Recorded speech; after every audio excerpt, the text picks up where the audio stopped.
Hello dear, स्वागत है आपका आरएनजी नर्सिंग क्लासेज की इस ऑनलाइन प्लेटफॉर्म पर, जहां अपन देख रहे हैं आज ऑब्स्टेटिक एंड गायनेकोलॉजी के मल्टीपल चॉइस क्वेश्चंस। ये मल्टीपल चॉइस क्वेश्चंस जो आपके आने वाले फ्यूचर एग्जाम्स में आएंगे, आप उनको अच्छे से सोल्व कर सकते हैं अगर आप जुड़े हुए हैं आरएनजी नर्सिंग क्लासेज के साथ में। तो आपके ये क्वेश्चंस बहुत इजीली सोल्व हो जाएंगे। ओके, तो आप चले आज के एमसीक्यू सेशन की ओर। एमसीक्यू सेशन जिसके अंदर आज के अपने जो होने वाले क्वेश्चंस हैं वो देखते हैं। फर्स्ट अपना जो क्वेश्चन है आज का वो है, एक client at 36 week gestation is scheduled for a routine ultrasound prior to amniocentesis। यानी एक 36 वीक gestation की पीरियड पे एक वुमन जो एमनियोसेंटेसिस जिसका प्लान किया गया है वो पहुंची है एमनियोसेंटेसिस के लिए। तो एमनियोसेंटेसिस से पहले वहां उसको अल्ट्रासाउंड करने के लिए बोला गया है। तो after teaching the client, patient को पढ़ाने के बाद में, पेशेंट को अच्छे से पूरा प्रोसीजर बताने के बाद में, client about the purpose of the ultrasound, कि अल्ट्रासाउंड का पर्पज क्यों करें, अल्ट्रासाउंड क्यों करते हैं उसका पर्पज बताने के बाद में, which of the following client's statement indicate to the nurse in charge that the client needs further instruction। Nurse ने उस पेशेंट को अल्ट्रासाउंड करने का पूरा ब्रीफली एक्सप्लेन कर दिया है। तो एक्सप्लेन करने के बाद में इन चारों स्टेटमेंट में से कौन सा ऐसा स्टेटमेंट्स है जिससे कि नर्स को लगता है कि इसको अभी और टीचिंग की जरूरत है और इंस्ट्रक्शन की जरूरत है। तो कौन सा स्टेटमेंट दे रही है वो क्लाइंट जिसकी वजह से नर्स को लगता है कि उसको और टीचिंग की जरूरत है। देखिए कौन से स्टेटमेंट दे रही है। पेशेंट कह रही है नर्स से कि the ultrasound will help to locate the placenta, कि एमनियोसेंटेसिस से पहले मेरा आप अल्ट्रासाउंड कर रहे हैं तो अल्ट्रासाउंड से आपको ये पता लग जाएगा कि उस मेरे यूट्रस के अंदर प्लासेंटा कहां पर इम्प्लांट है, प्लासेंटा यूट्रस की कौन सी वाल पे किस जगह पे अटैच है। तो अगर नर्स को वो बात कहती है क्लाइंट, तो इसमें उसको और इंस्ट्रक्शन देने की जरूरत नहीं है। क्यों जरूरत नहीं है? क्योंकि एमनियोसेंटेसिस से पहले अल्ट्रासाउंड के द्वारा अपन पता कर लेते हैं कि प्लासेंटा किस जगह पे अटैच है, फीटस कौन सी जगह पे है, अम्लाइकल कोड कौन सी जगह पे रोटेट हो रही है ज्यादा, कौन सी जगह पे कोइल है, एमनियोटिक पूल किस जगह पे है। ठीक है, कि एमनियोटिक पूल क्या होता है, जिस जगह पे एमनियोटिक फ्लूइड ज्यादा भरा हुआ है वो क्या कहलाता है, एमनियोटिक पूल कहलाता है। ओके, तो इसका पता लगाते हैं अल्ट्रासाउंड के अंदर, जिससे कि अपन इजीली सेफ साइड पर जो नीडल है, एस्पिरेशन नीडल है, उसको इंसर्ट कर सके। ओके, अल्ट्रासाउंड इसलिए करते हैं कि अपने को प्लासेंटा, अम्लाइकल कोड और फीटस का पता हो जाए, जिससे कि अपन अल्ट्रासाउंड गाइडेड नीडल को सेफ साइड पर इंसर्ट कर सके, पंक्चर कर सके।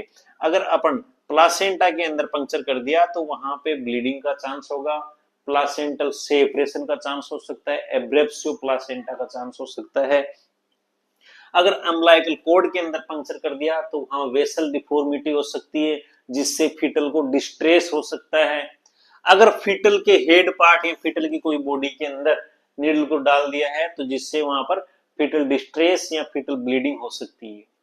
तो एमनियोसेंटेसिस से पहले अपन एमनियोटिक पूल का और जो यूट्रस के अंदर जो जो फीटस की स्ट्रक्चर है, प्लासेंटा है, अम्लाइकल कोड है, उसका पता लगा लेते हैं कि कौन कौन सी जगह पे ये इस्टेब्लिश्ड है। ओके, तो इसके लिए अगर वो स्टेटमेंट दे रही है तो इसके लिए उसको और फर्दर इंस्ट्रक्शन की जरूरत नहीं है। तो इससे अपन अल्ट्रासाउंड से पूरा पता कर लेते हैं कि कौन कौन से फीटल पार्ट या प्लासेंटा, अम्लाइकल कोड कहां कहां पर स्टेबल है, तो अपन सेफली एमनियोसेंटेसिस कर सकते हैं। एमनियोसेंटेसिस होता क्या है? एमनियोसेंटेसिस एक प्रोसीजर है जिसके अंदर एमनियोटिक फ्लूइड को एस्पिरेट करते हैं। एमनियोटिक फ्लूइड को क्या करते हैं अपन? एस्पिरेट करते हैं। एस्पिरेट करते हैं एक नीडल के द्वारा। ठीक है, एक नीडल के द्वारा एस्पिरेट करते हैं, वो भी किसके गाइडेंस में? Ultrasound guidance. ठीक है, अल्ट्रासाउंड गाइडेड। ओके, एमनियोसेंटेसिस क्या होता है? एक प्रोसीजर होता है जिसके अंदर प्रेगनेंसी के टाइम पर एंटीनेटल विजिट के दौरान, ठीक है, एंटीनेटल विजिट के दौरान एक प्लान्ड प्रोसीजर होता है जिसमें अगर कुछ लगता है गायनोकोलॉजिस्ट को कि अगर इस पेशेंट के कोई उसके फीटस की कोई डिफॉर्मिटी हो सकती है, कोई इन्फेक्शन हो सकता है, किसी भी प्रकार की एबनॉर्मलिटी है, तो अपने को एमनियोसेंटेसिस से प्रोसीजर से एमनियोटिक फ्लूइड को लेके फर्दर इन्वेस्टिगेशन भेज के अपन पता लगा सकते हैं। तो उस एमनियोटिक फ्लूइड का इन्वेस्टिगेशन करने के लिए अपने को एमनियोटिक फ्लूइड भी चाहिए। एमनियोटिक फ्लूइड चाहिए तो एमनियोटिक फ्लूइड को एस्पिरेट करना पड़ेगा, तो उस प्रोसीजर को एमनियोसेंटेसिस बोलते हैं। यानी एंटीनेटल विजिट के दौरान प्लांट एमनियोटिक फ्लूइड को एक नीडल के द्वारा अल्ट्रासाउंड गाइडेड एस्पिरेट करते हैं। इस प्रोसीजर को क्या बोलते हैं? एमनियोसेंटेसिस। ओके, एमनियोसेंटेसिस के दौरान पेशेंट को अपन सुपाइन पोजीशन के अंदर रखते हैं, ठीक है। ओके, अब था अपना ऑप्शन के अंदर कि उसको टीच कर रहे हैं तो वुमन को क्या क्या, अगर वो स्टेटमेंट दे रही है तो उसको और इंस्ट्रक्शन की जरूरत है। तो इस वाले अगर वो ये वाला स्टेटमेंट दे रही है वुमन, तो उसको और इंस्ट्रक्शन की जरूरत नहीं है, क्योंकि उसको तो पता लग गया कि अल्ट्रासाउंड से तो मेरी प्लासेंटा का पता कर रहे हैं कि प्लासेंटा कौन सी जगह पर है, जिससे कि नीडल प्लासेंटा में पेनिट्रेट नहीं करे। तो ये तो सही बात है। अगर ऐसी बात बोल रही है वो मदर, तो उसको और इंस्ट्रक्शन की जरूरत नहीं है। ओके, नेक्स्ट पढ़ते हैं। The ultrasound identifies the blood flow through the umbilical cord. Mother nurse को बोल रही है कि आप मेरा अल्ट्रासाउंड इसलिए कर रहे हैं कि मेरे जो फीटस की जो अम्बिलिकल कॉर्ड है, प्लासेंटा और फीटस के बीच में ये जो अम्बिलिकल कॉर्ड है, इसके अंदर फ्लो होने वाले ब्लड का पता लगा सके। तो ये वाला अगर वो स्टेटमेंट देती है तो यहां पर उसको और इंस्ट्रक्शन की जरूरत है। क्यों जरूरत है? कि एमनियोसेंटेसिस के दौरान अपने को अम्बिलिकल कॉर्ड से कुछ भी एस्पिरेट नहीं करना है, ठीक है। वो तो कोर्डोसेंटेसिस के अंदर करते हैं। कोर्डोसेंटेसिस यानी अम्बिलिकल कॉर्ड से फ्लूइड या ब्लड का एस्पिरेशन करना। एमनियोसेंटेसिस के अंदर एमनियोटिक फ्लूइड को एस्पिरेट करते हैं। तो अपने को एमनियोसेंटेसिस के दौरान अम्बिलिकल कॉर्ड के अंदर फ्लो होने वाले ब्लड का पता नहीं लगाना है। ओके, चलो नेक्स्ट। तो यानी इसके अंदर अगर वो ऐसा स्टेटमेंट दे रही है तो उस मदर को और भी इंस्ट्रक्शन देने की जरूरत है। चलो नेक्स्ट ऑप्शन भी देख लेते हैं, क्या पता और भी ऐसे स्टेटमेंट बोल रही है जिससे कि उसको और भी इंस्ट्रक्शन देने की जरूरत पड़ रही है। थर्ड ऑप्शन में क्या बोल रही है वो mother? The test will determine where to insert the needle. Ultrasound से अल्ट्रासाउंड इसलिए कर रहे हैं कि अल्ट्रासाउंड से ये पता लग जाए कि नीडल कहाँ पे इंसर्ट हो रही है। तो ये तो सही बात है। अल्ट्रासाउंड गाइडेड में यही करते हैं कि अल्ट्रासाउंड से अपन नीडल को देखते हैं कि वो नीडल कहाँ पे इंसर्ट हो रही है। प्लासेंटा के अंदर तो इंसर्ट नहीं हो रही है, फीटस के किसी बॉडी पार्ट के अंदर तो इंसर्ट नहीं हो रही है, या अम्बिलिकल कॉर्ड के अंदर तो इंसर्ट नहीं हो रही है। तो ये पता भी करते हैं इससे, अल्ट्रासाउंड से। तो ये बात भी सही बोल रही है, यहाँ भी समझदारी वाली बात बोल रही है उस मदर ने, तो उस क्लाइंट ने तो यहाँ पे समझदारी दिखाई है, बस यहाँ पर थोड़ी सी ना समझदारी दिखा दी। ओके, तो इसके लिए उसको और इंस्ट्रक्शन देंगे। ऑप्शन डी भी देख लेते हैं, क्या पता यहाँ भी कुछ समझदारी वाली बात करती है या फिर उसको और इंस्ट्रक्शन की जरूरत है, कुछ उल्टी सीधी बातें बोलेगी। तो डी के अंदर क्या बोल रहा है? मदर बोल रही है कि the ultrasound locates A pool of amniotic fluid. Ultrasound ये बता देगी कि एमनियोटिक फ्लूइड कौन सी जगह पे ज्यादा भरा हुआ है, एमनियोटिक पूल कौन सी जगह पे बना हुआ है। ये बात भी सही बोल रही है, यहां पर भी उसको और गाइड करने की जरूरत नहीं है इन तीनों जगह पे, ठीक है। तो यानी एमनियोटिक फ्लूइड पूल का भी पता करते हैं कि एमनियोटिक फ्लूइड कौन सी जगह पे ज्यादा भरा हुआ है, तो इससे पता लग सकता है अल्ट्रासाउंड से। तो अगर ऑप्शन बी आएगा, अगर वो ऐसा बोल रही है कि अल्ट्रासाउंड से आप मेरे फीटस के जो अम्बिलिकल कॉर्ड है उसके अंदर फ्लो होने वाले ब्लड का पता लगा रही हो, तो ये पता नहीं लगा रहे, इसलिए आप उसको और समझाओ, इंस्ट्रक्शन दो। आप एक फ्यूचर नर्स है, आपके पास भी पेशेंट आएगा, तो आपको ये बताना है कि आपके अम्बिलिकल कॉर्ड से अपन सैंपल नहीं ले रहे, अम्बिलिकल कॉर्ड से पेनिट्रेशन नहीं करना है उसको नीडल को, तो केवल प्लासेंटा का, एमनियोटिक फ्लूइड पूल का और फीटस का पता लगाया जाता है इसके अंदर, और नीडल कहाँ पे इंसर्ट हो रही है ये पता लगाया जाता है अल्ट्रासाउंड से। चलिए नेक्स्ट क्वेश्चन की ओर चलते हैं। नेक्स्ट क्वेश्चन अपना क्या कह रहा है? नेक्स्ट क्वेश्चन है अपना कि the nurse instruction ask the student to describe the fetal circulation. एक नर्स इंस्ट्रक्शन है, वो नर्सिंग स्टूडेंट्स को फीटल सर्कुलेशन समझा रहा है, फीटल सर्कुलेशन के बारे में फिर पूछ रहा है, और वो भी स्पेशली किसको, डक्टस वेनोसिस के बारे में पूछ रहा है।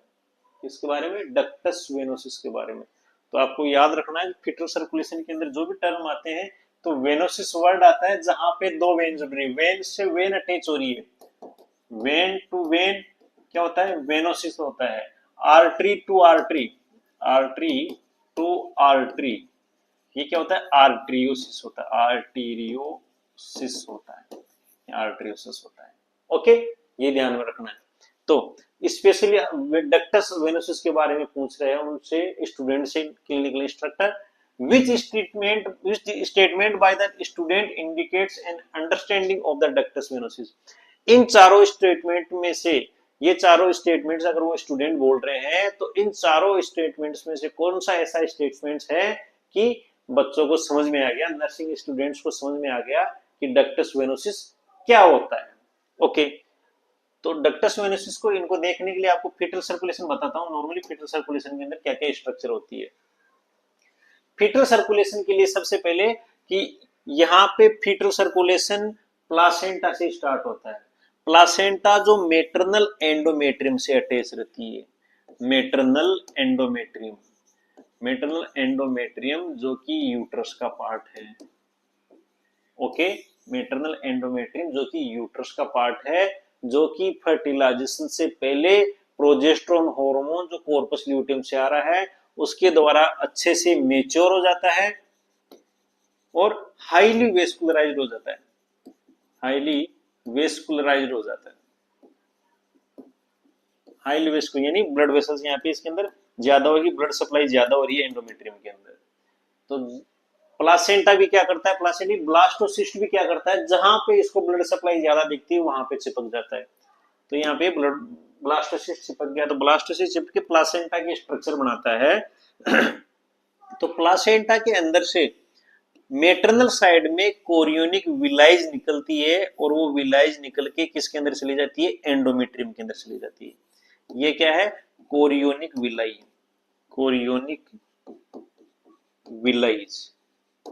ये कोरियोनिक विलाइज क्या होती है, एंडोमेट्रियम के अंदर जहां वेसल्स है उनके अंदर इरोड करी जाती है, और यहां से जो एंडोमेट्रियम की जो वेसल्स है इधर से क्या करती है, गैसेज, इसेंशियल गैसेज और इसेंशियल न्यूट्रिएंट ले लेती है, और ये वेसल्स से कोरियोनिक विलाई इसेंशियल न्यूट्रिएंट और इसेंशियल गैसेज लेके प्लासेंटा के अंदर ले जाती है, और प्लासेंटा से ये ब्लड वेसल्स बना के अम्लाइकल कोड के अंदर पहुंचाती है।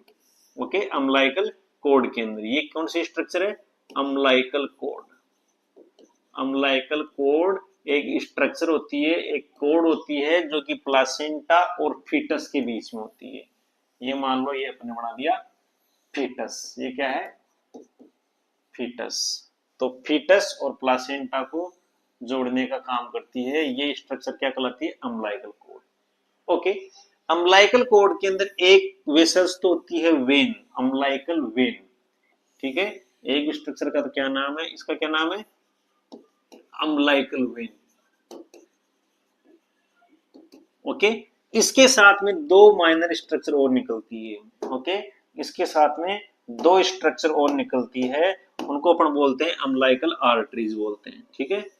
ये दो जो स्ट्रक्चर है अम्लाइकल वेन के साथ में, ये दोनों, ये क्या है, umbilical artery, umbilical arteries,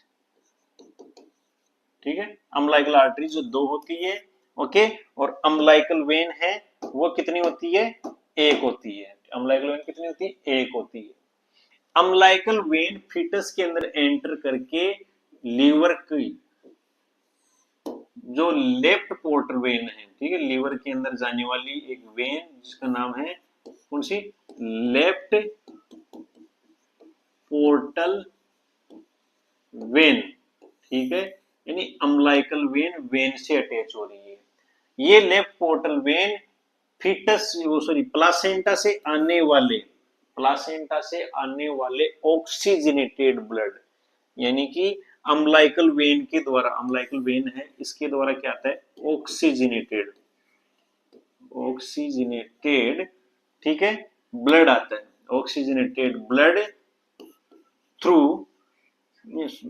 oxygenated blood from placenta या मदर, ठीक है, प्लासेंटा, प्लासेंटा कहां से आता है, mother, from mother to fetus, ठीक है। ये किसके द्वारा आता है, अम्लाइकल वेन के द्वारा आता है। और अम्लाइकल वेन के, अम्लाइकल आर्टरी के अंदर क्या आता है, अम्लाइकल आर्टरी है उसके अंदर क्या आता है, डीऑक्सीजनेटेड ब्लड, यानी अम्लाइकल वेन से तो इस तरीके से प्लासेंटा से मदर की तरफ फ्लो, सॉरी प्लासेंटा से फीटस की तरफ फ्लो होगा ब्लड का।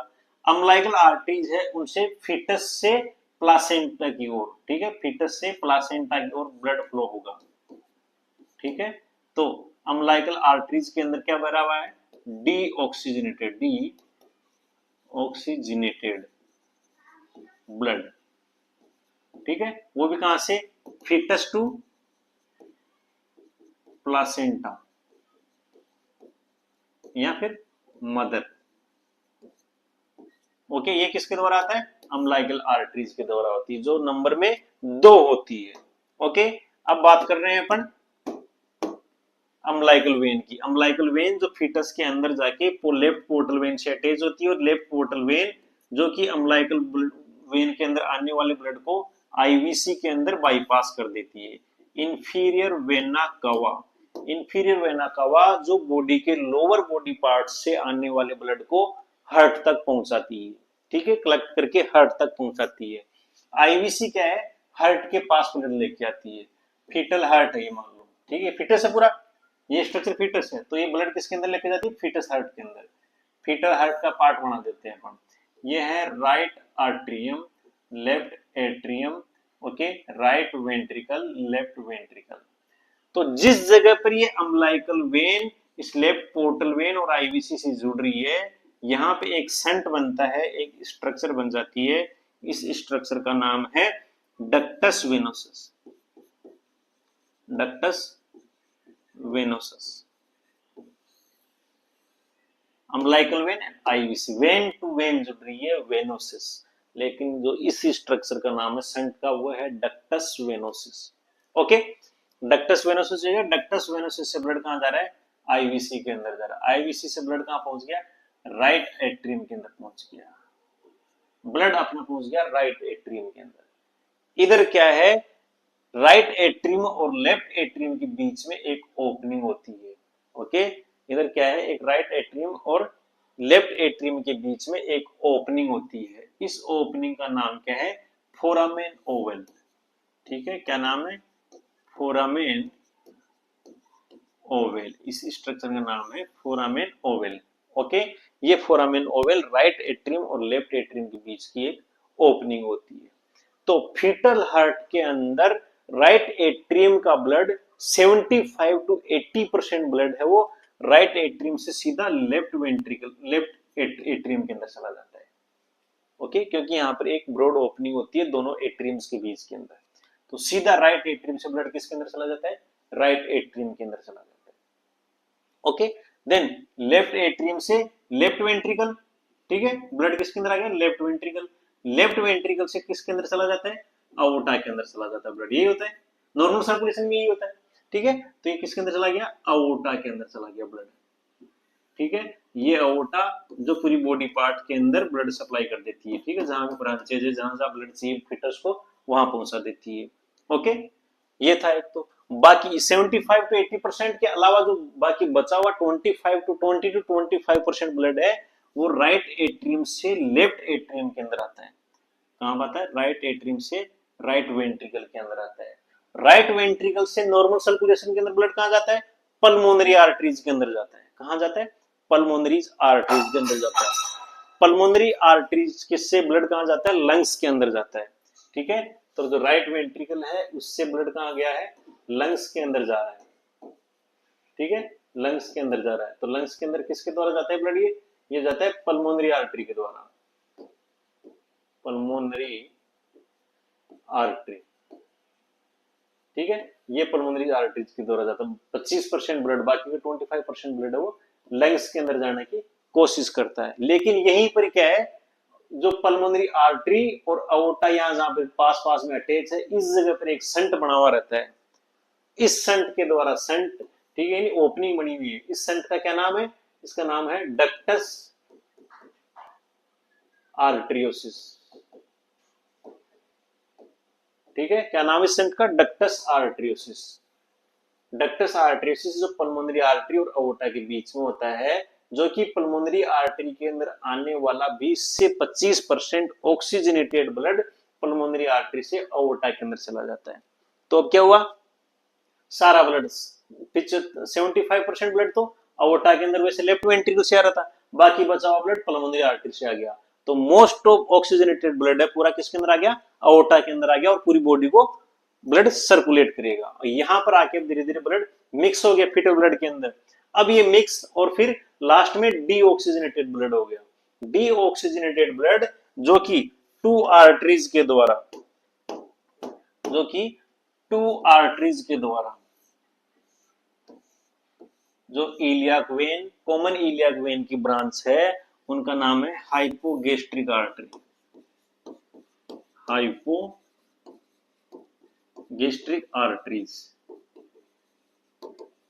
ठीक है। ये हाइपोगेस्ट्रिक आर्टरीज जो फिटस की हाइपोगेस्ट्रिक आर्टरी है, ये फिटस की हाइपोगेस्ट्रिक आर्टरी किसके अंदर जाके अटैच हो जाती है? अम्बिलिकल आर्टरी से जाके अटैच हो जाती है। यानी डीऑक्सीजनेटेड ब्लड वापस किसके अंदर चला जाता है? प्लासेंटा के अंदर जा रहा है अम्बिलिकल आर्टरीज के द्वारा। ओके, अम्बिलिकल आर्टरीज के द्वारा ये कौन सा ब्लड है? Deoxygenated blood, deoxygenated blood. ठीक है, तो फीटल सर्कुलेशन के दौरान मेन 4 जो स्ट्रक्चर्स बनती है, एक बनती है डक्टस वेनोसिस, ठीक है, एक बनता है फोरामेन ओवल, एक बनता है डक्टस आर्टरियोसिस। ये थी। तो अपना क्वेश्चन क्या कर रहा है? वो क्वेश्चन पूछ रहा है कि डक्टस वेनोसिस के बारे में एक्सप्लेन पूछ रहा है कि क्या होता है फीटल सर्कुलेशन के दौरान डक्टस वेनोसिस। तो इनमें से कौन सा स्टेटमेंट अगर वो बोलेंगे तो उनको ऐसा लगता है क्लिनिकल इंस्ट्रक्टर को कि बच्चों को डक्टस वेनोसिस या कंप्लीट फीटल सर्कुलेशन समझ में आ गए। तो पहला क्या बोल रहे हैं वो कि ductus venosus connect the pulmonary artery to the aorta. तो क्या ये चीज सही है? इससे तो क्लिनिकल इंस्ट्रक्टर को नहीं लगता कि उन स्टूडेंट्स को समझ में आ गया, क्योंकि डक्टस वेनोसिस है वो पल्मोनरी आर्टरी से अओर्टा को नहीं जोड़ता है। यहां देखिए पल्मोनरी आर्टरी से अओर्टा को तो कौन जोड़ रहा है? डक्टस आर्टरियोसिस जोड़ रहा है। ठीक है, यहाँ ये वाला बात बहुत सुनते हुए तो क्लिनिकल इंस्ट्रक्टर की कान खड़े हो रहे हैं कि उसको तो बच्चों को तो समझ में नहीं आया है। तो इससे तो उनको नहीं लगता कि बच्चों को ये समझ में आ गया है। Okay, next, it is an opening between the right and left atrium. तो क्या ये बात सही है? राइट एंड लेफ्ट जो एट्री में इनकी ओपनिंग है उसको तो अपन क्या बोलते हैं? फोरामेन ओवल बोलते हैं। इसको भी डक्टस वेनोसिस नहीं बोलते। इससे ये बात सुन के भी उस क्लिनिकल इंस्ट्रक्टर को तो नहीं लगता कि बच्चों को समझ में आ गया। चलो, तो ये वाला स्टेटमेंट भी इनका सही नहीं है। नेक्स्ट कह रहे हैं कि it connects the umbilical vein to the inferior vena cava. ये बात सही है, अम्बिलिकल वेन और inferior vena cava, vein to vein यानी अम्बिलिकल वेन और इंफीरियर वेना कावा जहां अटैच होती है उस जगह का नाम क्या है? Ductus venosus. यही हम कह रहे हैं, अम्बिलिकल वेन और आईवीसी जहां जुड़ रही है इस स्ट्रक्चर का नाम है डक्टस वेनोसिस। अगर ये वाला स्टेटमेंट दे रहे हैं बच्चे, ये वाला आंसर दे रहे हैं डक्टस वेनोसिस का, तो ये वाला आंसर सही है। ये ऑप्शन सुन के टीचर को लगता है कि हमारी मेहनत बेकार नहीं गई है, बच्चों को समझ में आ गया है कि फीटल सर्कुलेशन क्या होता है, फीटल सर्कुलेशन के अंदर डक्टस वेनोसिस क्या होता है। नेक्स्ट देखिए ये क्या बोल रहे हैं और बच्चे कि ductus venosus connect the umbilical artery to the inferior vena cava. ये सब बोल रहे हैं कि डक्टस वेनोसिस है अम्बिलिकल आर्टरी और वेना कावा जोड़ते हैं। तो अम्बिलिकल आर्टरी और वेना कावा आपस में जुड़ते ही नहीं है। वेना कावा से क्या जुड़ती है? अम्बिलिकल वेन जुड़ती है। अम्बिलिकल आर्टरी किससे जुड़ती है? अम्बिलिकल आर्टरी तो किसे? हाइपोगेस्ट्रिक आर्टरी से जुड़ती है। यही है ना, अम्बिलिकल आर्टरीज है वो तो किससे जुड़ रही है? दोनों हाइपोगेस्ट्रिक आर्टरी है उनसे जुड़ रही है अम्बिलिकल आर्टरी। तो अम्बिलिकल वेन तो आईवीसी से जुड़ती है फीटस में। ठीक है, तो ये था फीटल सर्कुलेशन के बारे में। इसका अच्छे से स्क्रीनशॉट ले लीजिए, बहुत अच्छे से समझ में आ जाएगा आपको फीटल सर्कुलेशन। चलिए नेक्स्ट क्वेश्चन की ओर चलते हैं। नेक्स्ट क्वेश्चन है अपना, the nurse is providing instruction to a pregnant client who is scheduled for amniocentesis. यानी एक नर्स है जो कि एमनियोसेंटेसिस के लिए आने वाले, एमनियोसेंटेसिस के लिए एक आया हुआ क्लाइंट है, उसको इंस्ट्रक्शन दे रही है, एक शेड्यूल इंस्ट्रक्शन है। तो what instruction should the nurse provide, तो नर्स कौन सा इंस्ट्रक्शन देगी इनके अंदर से। यानी एक प्रेग्नेंट वुमन है, एमनियोसेंटेसिस के लिए आई है, तो उस वुमन को नर्स इंस्ट्रक्शन दे रही है। तो इन चारों ऑप्शन में से, चारों स्टेटमेंट्स में से कौन सा इंस्ट्रक्शन दे रही है, कौन सी बात बोल रही है सही नर्स पेशेंट को, कि नर्स ऐसे बोल रही है कि strict bed rest is required after the procedure, कि एमनियोसेंटेसिस के बाद में स्ट्रिक्ट बेड रेस्ट चाहिए। तो ये ऑप्शन तो गलत है।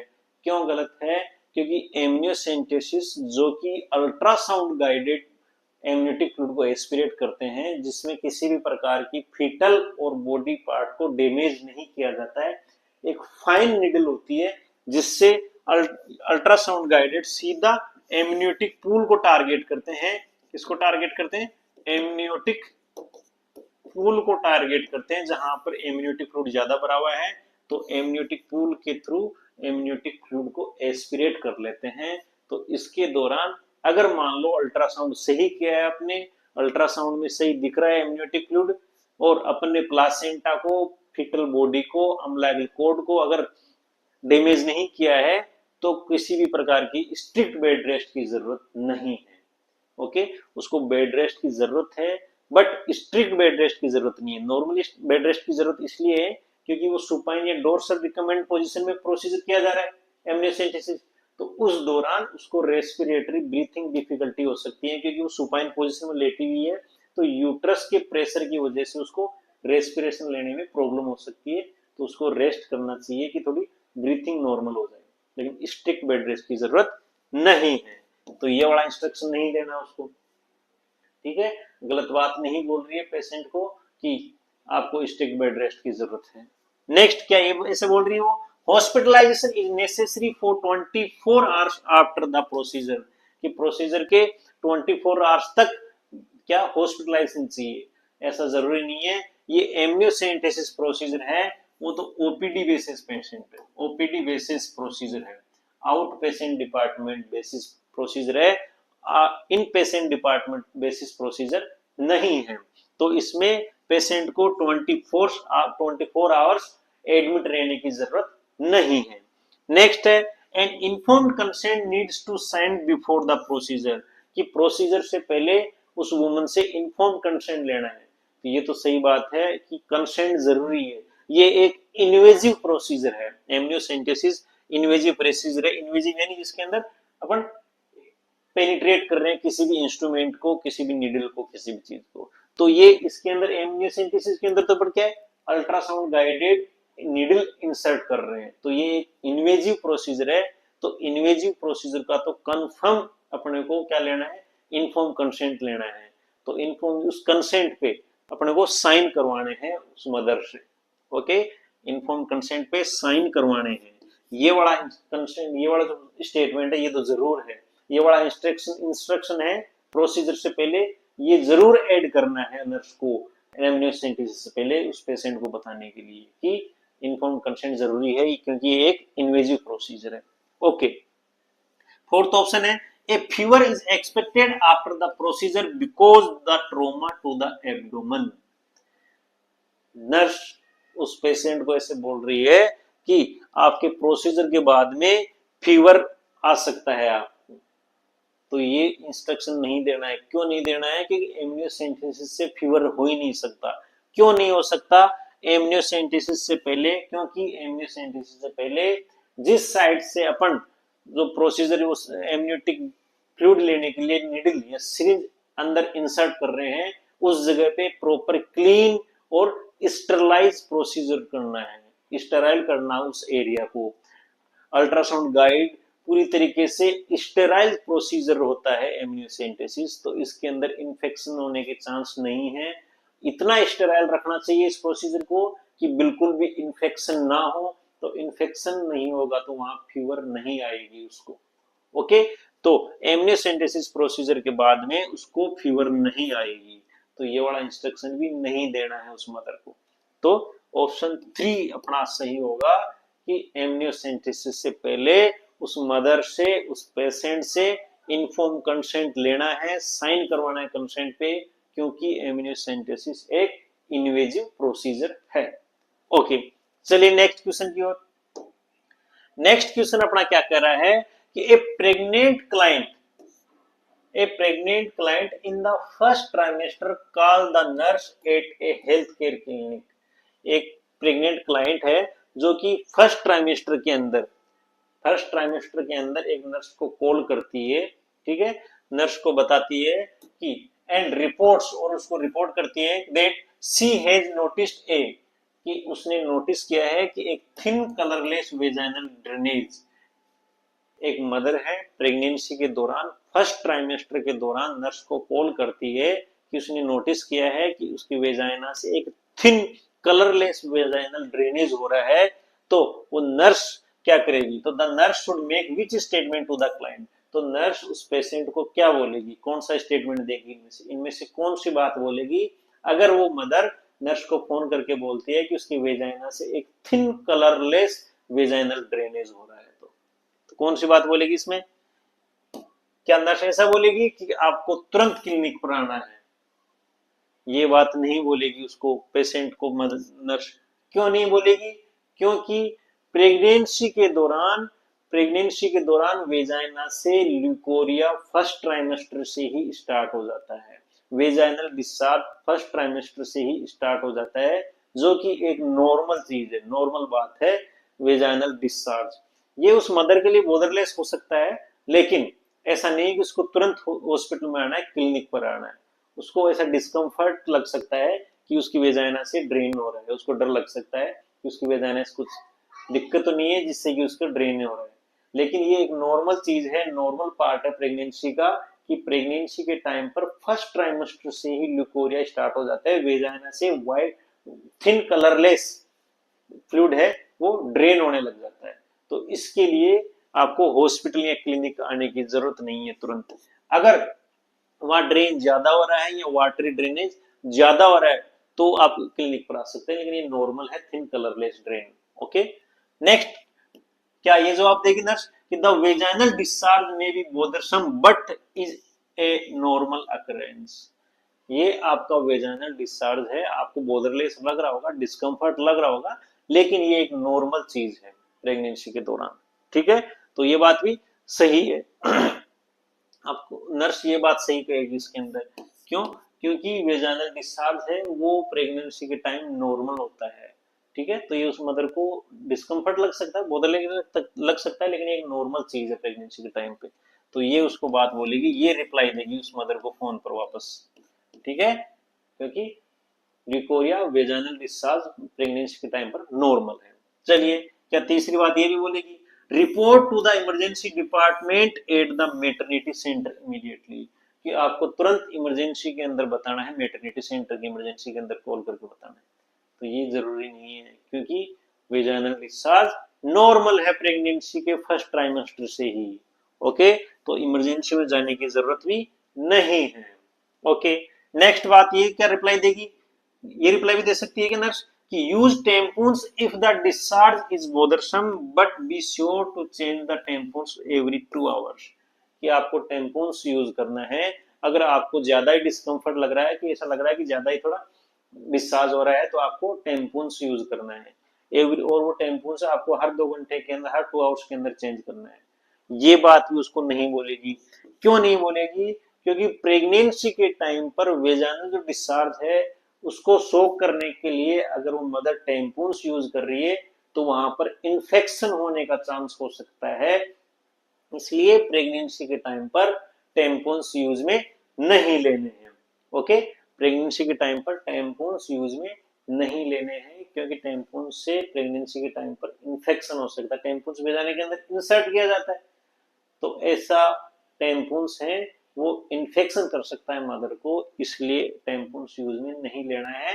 मदर को सैनिटरी पैड या फिर जो कॉटन अंडरवियर है वो सैनिटरी पैड्स के साथ में, किसी पैड के साथ में अटैच यूज कर सकती है और उसको आप रिपीटेडली फ्रिक्वेंटली चेंज कर सकते हैं, लेकिन टेम्पून्स यूज में नहीं लेने हैं। तो मदर को क्या बात बोलेगी, नर्स जो नर्सेज है वो क्या रिप्लाई देगी, आप क्या रिप्लाई दोगे अगर आपके पास ऐसा कॉल आता है कि उस मदर को एक वेजाइनल क्लियरलेस वेजाइनल डिस्चार्ज हो रहा है, तो क्या इंस्ट्रक्शन दोगे आप कि ये वेजाइनल डिस्चार्ज एक नॉर्मल है, आपको डिस्कम्फर्ट लग रहा होगा, लेकिन ये प्रेगनेंसी के टाइम पर वेजाइनल डिस्चार्ज नॉर्मल होता है। ओके, ये ऑप्शन आपका सेकंड जाएगा, यही बोलोगे ना आप, ये रिप्लाई देंगे। चलिए नेक्स्ट क्वेश्चन की ओर। नेक्स्ट क्वेश्चन क्या कर रहा है अपना, नेक्स्ट क्वेश्चन कह रहा है कि the nurse is performing an assessment on a client. एक नर्स है, वो क्लाइंट का असेसमेंट परफॉर्म कर रही है, असेसमेंट कर रही है क्लाइंट्स को।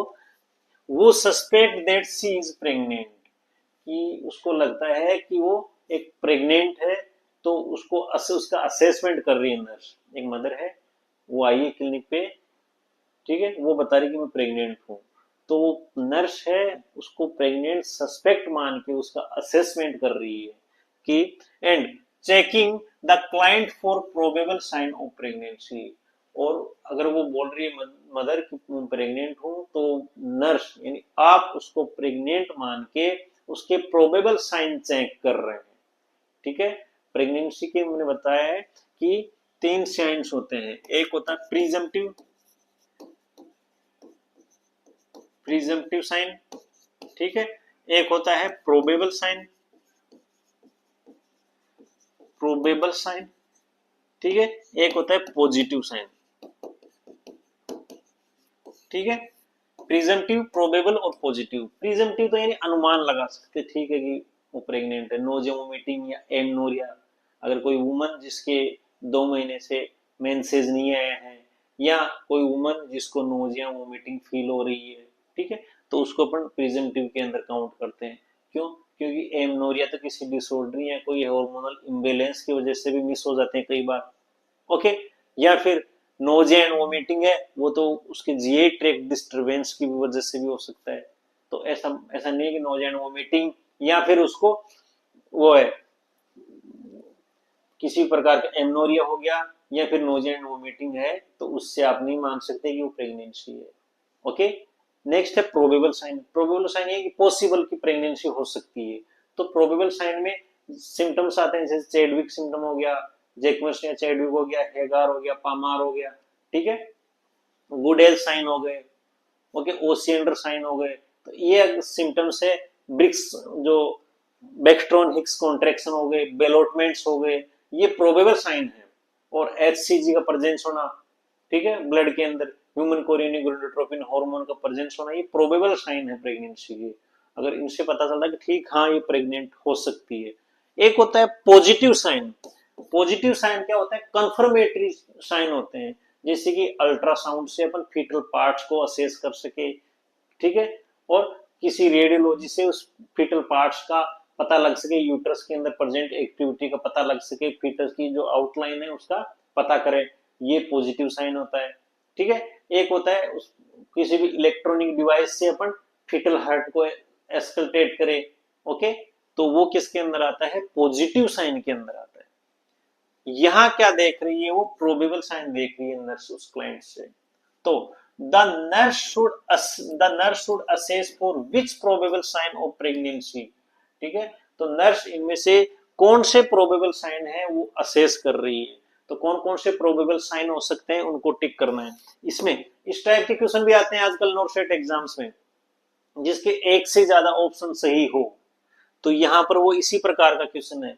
ये वाला क्वेश्चन अपना इसी प्रकार का है जिसमें एक से ज्यादा क्वेश्चन सही है। ठीक है, तो अपन इसके आंसर को देखते हैं। तो कौन कौन से प्रोबेबल साइन हो सकते हैं इन ऑप्शन के अंदर, एक से ज्यादा कौन कौन से सही है इनके अंदर?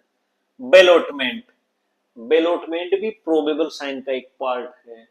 बेलोटमेंट क्या होता है? बेलोटमेंट दो होते हैं, दो तरीके के होते हैं बेलोटमेंट, जो कि दो तरीके के होता है। एक होता है इंटरनल बेलोटमेंट, इंटरनल बेलोटमेंट, ठीक है, एक होता है एक्सटर्नल बेलोटमेंट, ठीक है, एक होता है एक्सटर्नल बेलोटमेंट।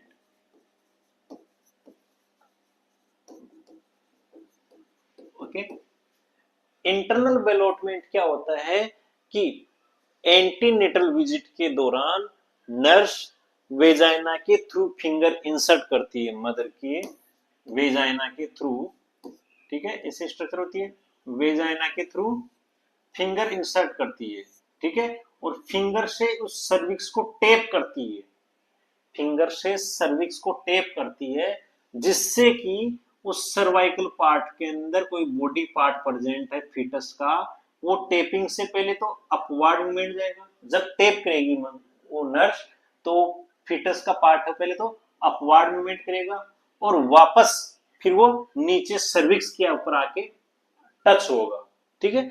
तो upward movement, rebound movement, upward movement होके वापस जब सर्विक्स के टच होगा तो उस नर्स को फिंगर्स पे वो मूवमेंट, वो टच फील होगा उसको, ठीक है, वो रिबाउंड टेंडरनेस फील होगा उस मदर को, sorry rebounding of the fetus part है वो फील होगा। तो ये होता है इंटरनल बेलोटमेंट। इंटरनल बेलोटमेंट बताता हूँ, वेजाइना के थ्रू एंटीनेटल विजिट के दौरान वेजाइना के थ्रू नर्स मदर की सर्विक्स है उसके ऊपर टेपिंग करती है, सर्विक्स की टेपिंग करने पर फीटल पार्ट पहले अपवर्ड मूवमेंट करता है, देन वापस अपनी पोजीशन में आ जाता है, तो वापस अपनी पोजीशन में जब आता है तो वो टच फील होता है, ठीक है, वो टच फील क्या कहलाता है, टच फील होता है, तो उस प्रोसीजर को उस सिचुएशन को क्या बोलते हैं अपन, इंटरनल बेलोटमेंट, ओके। एक होता है एक्सटर्नल बेलोटमेंट। एक्सटर्नल बेलोटमेंट क्या होता है कि ये यूट्रस है तो और ये बॉडी पार्ट है, ओके, तो अगर वो मदर इस तरफ से कोई सी एक साइड से फीटल बॉडी पार्ट को टेप करती है, प्रेस करती है, तो वो दूसरी साइड के अंदर, अपोजिट साइड के अंदर जाके वो टच होगा, ठीक है, अपोजिट साइड के अंदर जाके वो टच होगा यूट्राइन वाल के, और जो नेक्स्ट अपोजिट साइड में जो हैंड कर रखा है उसको वो टच फील होगा, तो उसको बोलते हैं एक्सटर्नल बेलोटमेंट, यानी बाहर से एक्सटर्नली अगर वो फीटस रिबाउंड कर रहा है उसको क्या बोलते हैं, एक्सटर्नल बेलोटमेंट। इंटरनली जो रिबाउंड करता है, इंटरनली अपन सर्विक्स से पता करते हैं, उसको बोलते हैं इंटरनल बेलोटमेंट।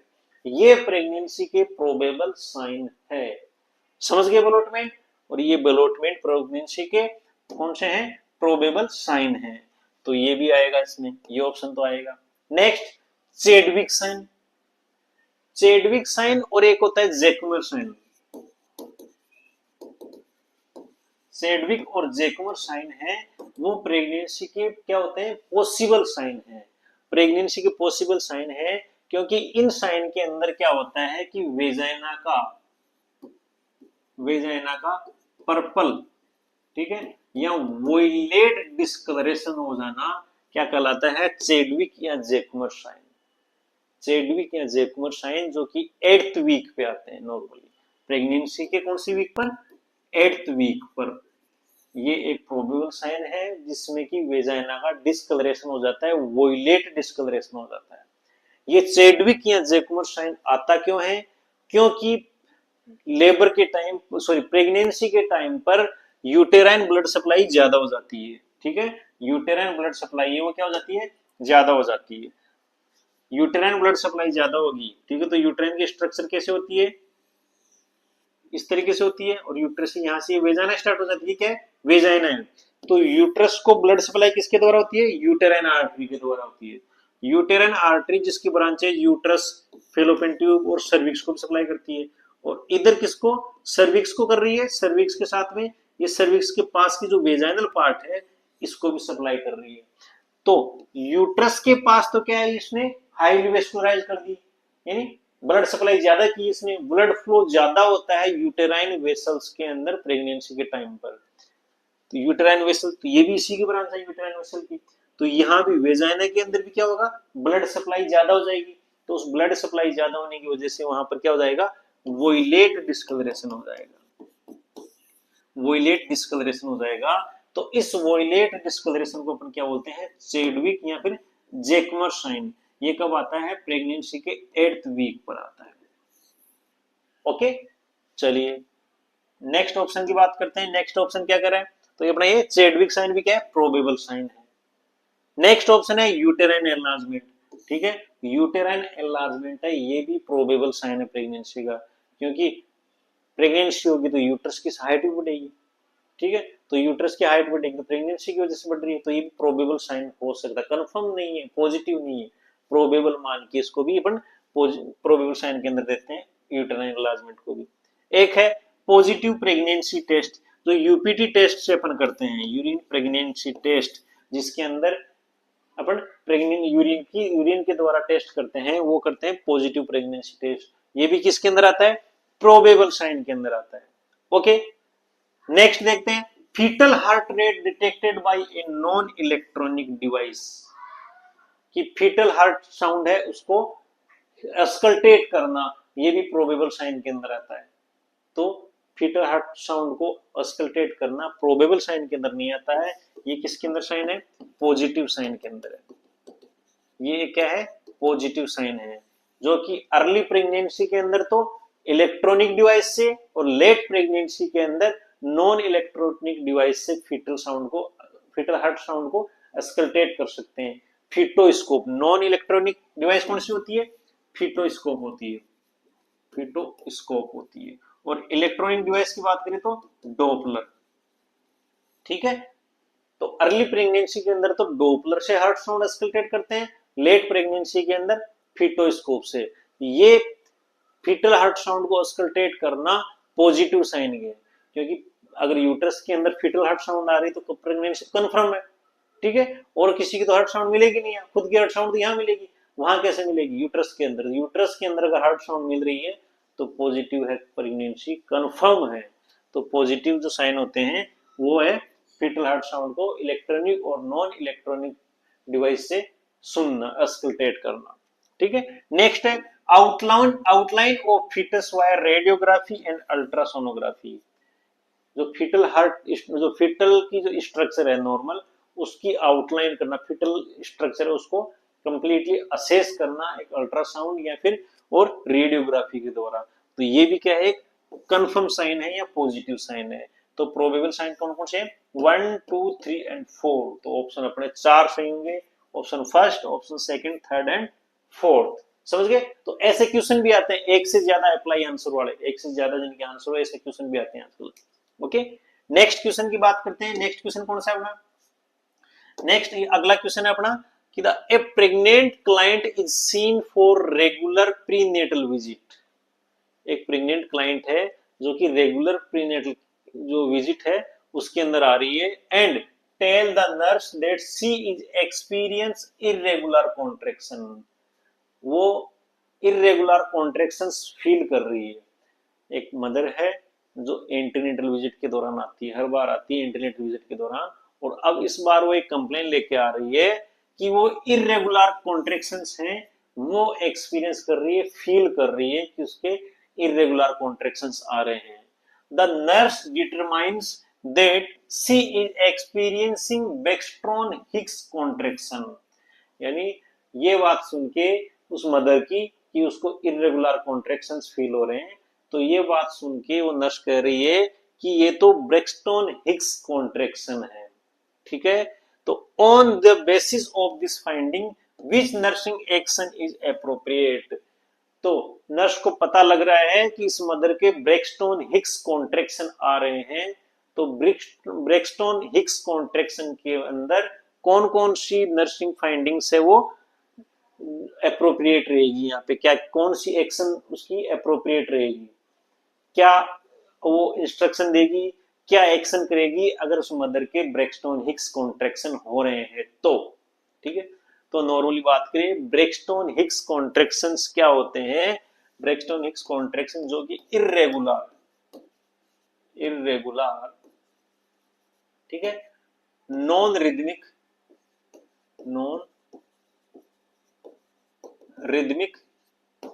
Painless contractions.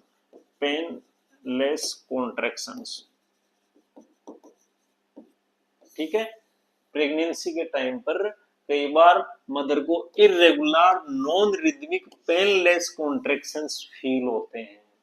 इन कॉन्ट्रैक्शंस को क्या बोलते हैं, ब्रेक्सटोन हिक्स कॉन्ट्रैक्शन बोलते हैं। ठीक है, ब्रेक्सटोन हिक्स कॉन्ट्रैक्शन बोलते हैं। ओके, ब्रेक्सटोन हिक्स कॉन्ट्रैक्शन किसको बोलते हैं, irregular non rhythmic painless contractions. Okay, ये कॉन्ट्रैक्शंस प्रेगनेंसी के टाइम पर नॉर्मल है। इन कॉन्ट्रैक्शंस की वजह से किसी भी प्रकार का सर्वाइकल डायलेशन नहीं होता है, डायलेशन नहीं होता है, लेबर स्टार्ट नहीं होता है, डिलीवरी नहीं होती है ब्रेक्सटोन हिक्स कॉन्ट्रैक्शंस के द्वारा। ठीक है, तो नर्स क्या एक्शन करेगी? नर्स करेगी क्या? क्या वो हेल्थ केयर प्रोवाइडर को कांटेक्ट करेगी, ठीक है, या फिर वो इंस्ट्रक्ट करेगी क्लाइंट को कि maintain bed rest for reminder of the pregnancy, कि आपकी बची हुई प्रेगनेंसी के दौरान आपको केवल स्ट्रिक्ट बेड रेस्ट करना है, या फिर वो क्लाइंट को इन्फॉर्म करेगी कि ये कॉन्ट्रैक्शंस हैं, कॉमन है, प्रेगनेंसी के टाइम पर नॉर्मली रहते हैं, तो आपकी इस पूरी प्रेगनेंसी के अंदर ये रहेंगे ब्रेक्सटोनिक कॉन्ट्रैक्शन। या वो ऐसे करेगी कि आपको मेटर्निटी यूनिट के अंदर कॉल करना है और इन्फॉर्म करेगी, वो बताएगी कि उस पेशेंट को एडमिट करना है कि यहाँ पे प्री टर्म लेबर हो रहा है उसके। तो क्या कहेगी इसमें? ये वाली बात तो नहीं बोलेगी वो कि हेल्थ केयर प्रोवाइडर उसको कांटेक्ट नहीं करेगी, उससे वो कांटेक्ट नहीं करेगी, क्योंकि अगर मान लो आपके पास, आप फ्यूचर नर्सिंग ऑफिसर है, आपके पास कोई मदर ब्रेक्सटोन हिक्स कॉन्ट्रैक्शन के साथ आ रही है, तो क्या आप अपने जो सीनियर या फिर गायनोकोलॉजिस्ट को इन्फॉर्म करेंगे कि उसको वो आ रही है, ब्रेक्सटोन हिक्स कॉन्ट्रैक्शन आ रहे हैं? इसमें उसको हेल्थ केयर प्रोवाइडर को इन्फॉर्म नहीं, उससे कॉन्टेक्ट करने की जरूरत नहीं है, क्योंकि ये नॉर्मल है। ठीक है, क्या आप उस मदर को ये एडवाइस करोगे कि आपको अब इस बची हुई प्रेगनेंसी ड्यूरेशन के अंदर स्ट्रिक्ट बेड रेस्ट करना है? ऐसा नहीं बोलोगे, क्योंकि ये एक नॉर्मल है, कॉमन चीज है ब्रेक्सटोन हिक्स कॉन्ट्रैक्शन, ये पेनलेस है, इरेगुलर है, ठीक है, और नॉन रिदमिक है, इनसे डिलीवरी नहीं होती है, तो स्ट्रिक्ट बेड रेस्ट की जरूरत नहीं है। ऐसे भी नहीं बोलोगे आप क्या बोलोगे उस मदर को कि ये ब्रेक्सटोन हिक्स कॉन्ट्रैक्शन नॉर्मल बात है, आपकी बची हुई प्रेगनेंसी है, कंप्लीट प्रेगनेंसी के अंदर ये रहेंगे। ओके, नेक्स्ट, ये वाला ऑप्शन आपका सही है। नेक्स्ट क्या करिए, क्या आप ऐसा बोलोगे कि इस पेशेंट को एडमिट किया जाए, अब इसकी प्रीटर्म डिलीवरी करवानी है क्योंकि प्रीटर्म लेबर के अंदर है?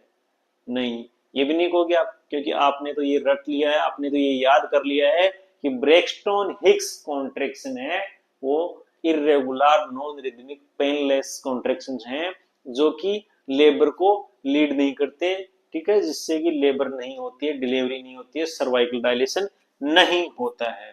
तो ऑप्शन थर्ड अपना सही रहेगा कि उस मदर को बोलेंगे कि ये कॉमन है, ये कॉमन बात है, ये कॉन्ट्रैक्शन आपकी पूरी प्रेगनेंसी के टाइम रहेंगे, इससे आपको घबराने की जरूरत नहीं है, आपकी डिलीवरी इससे इन कॉन्ट्रैक्शन से नहीं होगी।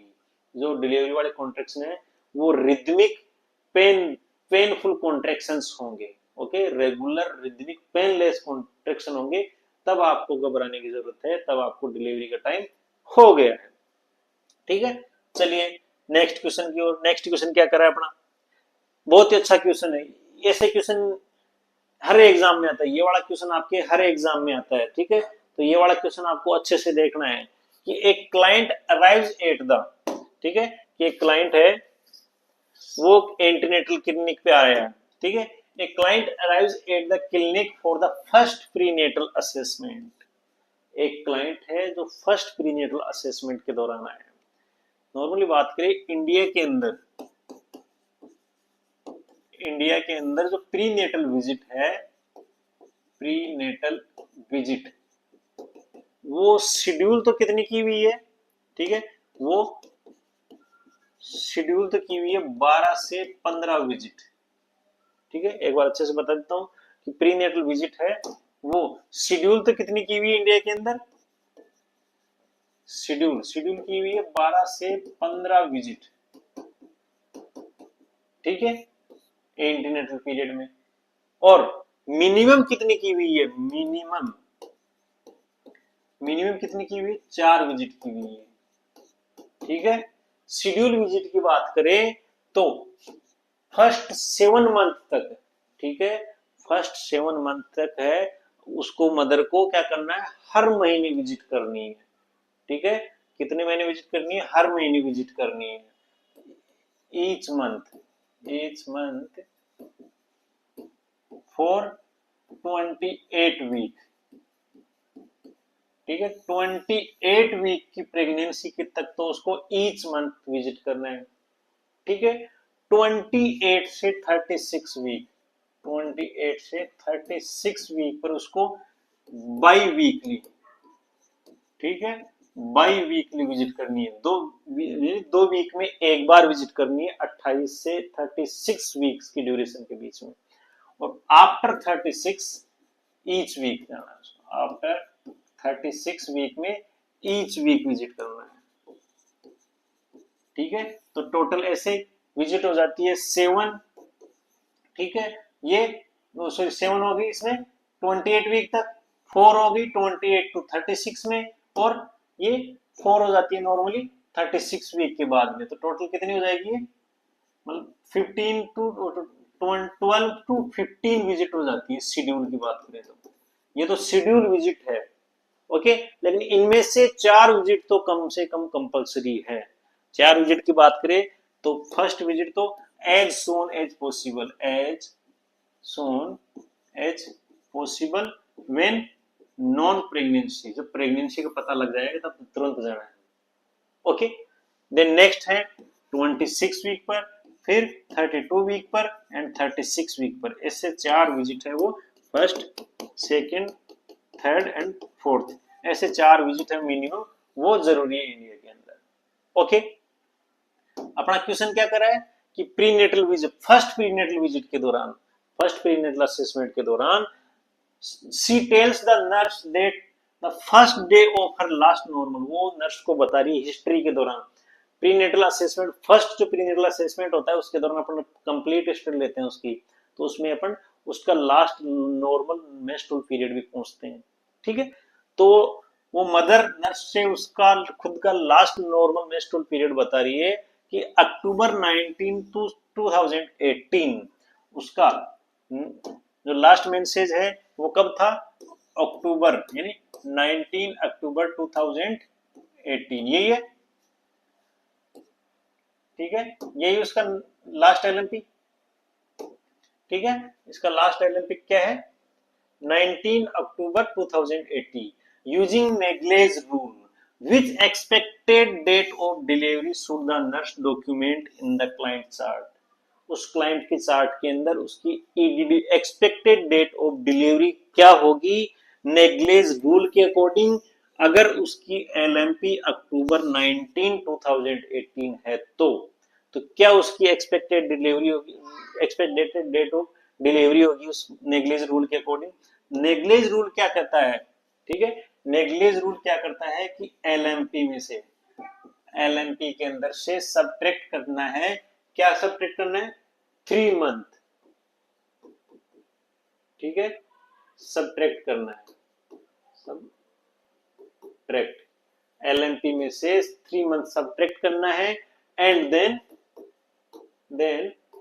एड 7 डेज, ठीक है, एंड एड 7 डेज, ठीक है, और उसके अंदर 7 दिन ऐड करना है, और बाकी जो डेट आ गई उसके अंदर पूरी 1 ईयर ऐड करनी है, एंड देन 1 ईयर ऐड करना है, ठीक है। ये रूल कौन सा है, नेग्लेज रूल है, ओके। नेग्लेज रूल के अकॉर्डिंग लास्ट मेंस्ट्रुअल पीरियड के अंदर से 3 मंथ्स माइनस करना है, देन 7 डेज ऐड करना है, जो डेट आएगी उस डेट के अंदर 1 ईयर ऐड कर देंगे, ठीक है। वो क्या डेट आ जाएगी अपनी, एक्सपेक्टेड डेट ऑफ डिलीवरी आ जाएगी, ईडीडी आ जाएगी, एक्सपेक्टेड डेट ऑफ डिलीवरी हो जाएगी अपनी नेग्लेज रूल के अकॉर्डिंग।